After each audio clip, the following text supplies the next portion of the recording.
ஸ்ரீமதே ராமானுஜாய நமஹ. திருமலை வையாவூர். இந்த இடம் தமிழ்நாட்டில் செங்கல்பட்டு கிட்ட இருக்கு. ஒரு அழகிய குன்று, ஸ்மால் ஹில். அதுக்கு மேல நம்ம இந்த கோவிலை பார்க்கறோம். இங்க பிரதான தெய்வம் ஸ்ரீ பிரசன்ன வெங்கடேச பெருமாள்.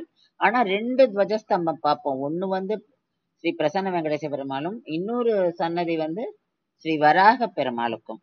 இங்க ஸ்ரீ வராக பெருமாளுக்கு தான் எல்லாமே. அதாவது முதல்ல பெருமாளுக்கு பிரசாத நைவேத்தியம் பண்றது இது முதல்ல கோவில் சன்னதியுமே எந்த சன்னதி திறக்கிறான்னா வராக பெருமாள் சன்னதி தான் முதல்ல திறந்துட்டு அப்புறம் தான் மீதி சன்னதியை திறப்பாளாம். ஒரு தடவை கருட பகவான் வைகுண்டத்திலேருந்து ஒரு மலையை எடுத்துன்னு வர்றார். அதை ஸ்வர்ணமுகி ஆறுகிட்ட வச்சு விடுறாரு. அதுதான் நம்ம இன்னைக்கு திருமலையில பாக்குறோம், கருடாதிரி மலை. அப்போ அவர் கொண்டு போகும்போது ஒரு சின்ன பார்ட் ஆஃப் த மலை இங்க பாலாறு நதியோட கரையில விழுந்துதான். அதுதான் இந்த மலை. அதனால இதுக்கு தட்சிண கருடாத்திரின்ற பேரு. கருட பகவான் பெருமாள்கிட்ட வேண்டிக்கிறார் தனக்கு தரிசனம் கொடுக்கணும்னு.